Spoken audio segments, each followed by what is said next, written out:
Kalau kita iko tamang Iko pada saat tamangka, itu. heeh. Walaupun nyanda tak iko mau no.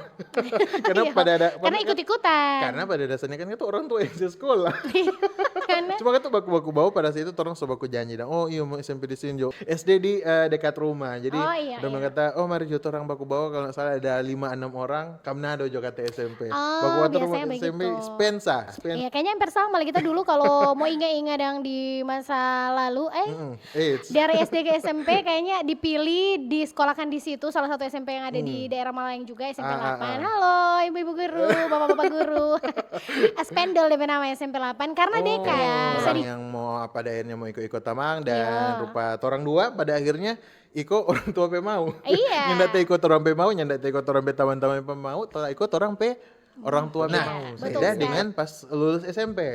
Lulus Iya, SMP tuh orang so diperhadapkan dengan pilihan justru. Orang mau pilih SMA atau SMK. Kita nih kalau kita Ah. pengalaman dulu, entah itu referensi dari tamang-tamang, oh di sini bagus. Nah apalagi kalau misalnya ke sekolah itu ada ngana PX, ada ekskul yang ngana suka.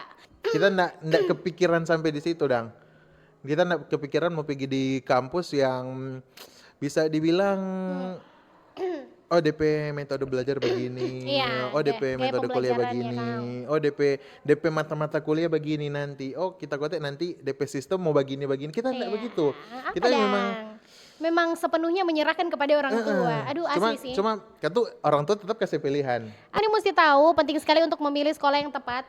Selain datang langsung ke sekolah ya, bicarakan baik-baik dengan orang tua. Kenapa ngoni mau di sini? Kenapa ngoni mau kuliah? Kenapa ngoni mau kerja?